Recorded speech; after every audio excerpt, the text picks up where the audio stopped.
Assalamualaikum warahmatullahi wabarakatuh. Perkenalkan, nama saya Syahrizal Maulana Taufiki dari program studi komunikasi dan penyiaran Islam kelas B. Di sini saya akan sedikit memaparkan mengenai materi dengan judul Hermeneutika Otoritatif Khalid Abu el-Fadl.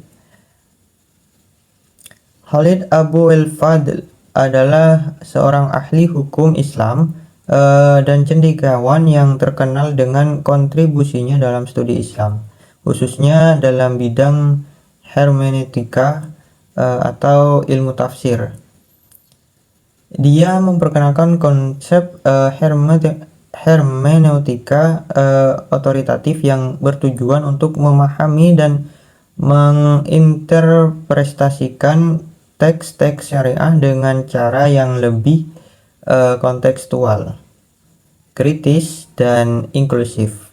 Adapun konsep hermeneutika otoritatifnya yang pertama, pendekatan kontekstual. Abu el-Fadl menekankan pentingnya memahami teks-teks syariah dalam konteks sejarah, sosial, dan budaya di mana teks tersebut diwahyukan dan ditafsirkan. Dia percaya bahwa banyak teks-teks klasik Islam harus dipahami dalam konteks di mana mereka ditulis, dan bahwa konteks ini harus dipertimbangkan dalam interpretasi modern. Pemahaman kontekstual ini membantu menghindari interpretasi yang kaku dan literal yang mungkin tidak relevan atau bahkan berbahaya dalam konteks modern. Yang kedua, kritik terhadap otoritarianisme. Abu el-Fadl mengkritik apa yang dia sebut sebagai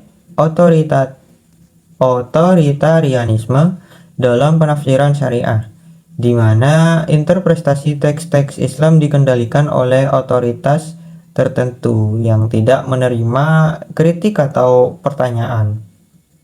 Dia mendorong agar penafsiran syariah dilakukan dengan transparansi, dialog, dan keterbukaan terhadap berbagai pandangan dan pendapat.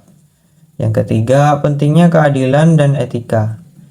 Salah satu prinsip utama dalam hermeneutika otoritatif adalah bahwa penafsiran teks harus selalu mempertimbangkan prinsip-prinsip keadilan dan etika. Menurut Abu el-Fadl, setiap interpretasi yang tidak sesuai dengan prinsip-prinsip keadilan dan etika dasar Islam harus ditolak. Ini berarti bahwa penafsiran syariah harus mempromosikan kesejahteraan manusia, hak asasi manusia, dan keadilan sosial. Yang keempat, partisipasi kolektif. Abu el-Fadl mendorong partisipasi kolektif dalam penafsiran teks-teks Islam. Dia percaya bahwa komunitas muslim harus terlibat dalam proses interpretasi untuk memastikan bahwa penafsiran yang dihasilkan mencerminkan nilai-nilai dan kebutuhan komunitas tersebut. Partisipasi ini termasuk melibatkan ulama, cendekiawan, serta masyarakat umum dalam diskusi dan dialog tentang penafsiran. Yang kelima, penggunaan akal. Abu el-Fadl menekankan pentingnya penggunaan akal dalam penafsiran teks. Dia berargumen bahwa akal manusia adalah anugerah dari Tuhan yang harus digunakan untuk memahami dan mengaplikasikan teks-teks syariah dengan bijaksana dan kontekstual.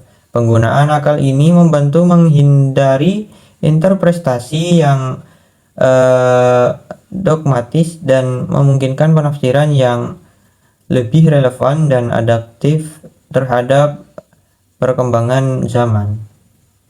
Contoh penerapannya, yang pertama, hak-hak perempuan.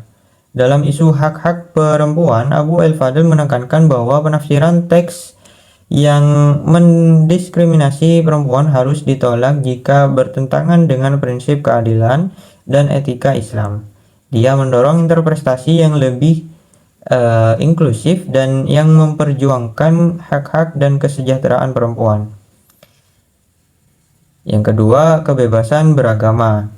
Abu el-Fadl juga mengadvokasi kebebasan beragama dan berpendapat bahwa teks-teks yang tampaknya membatasi kebebasan ini harus dipahami dalam konteks sejarah dan sosial di mana mereka diwahyukan dan kemudian diinterpretasikan ulang untuk mencerminkan nilai-nilai kebebasan dan toleransi yang lebih luas. Jadi dapat disimpulkan bahwa konsep hermeneutika otoritatif Khalid Abu el-Fadl menekankan pentingnya pendekatan kontekstual kritik terhadap otoritarianisme, prinsip keadilan dan etika, partisipasi kolektif, dan penggunaan akal dalam penafsiran syariah.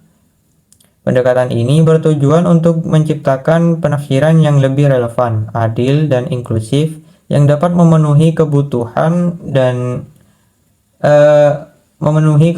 umat Islam di zaman modern. Mungkin cukup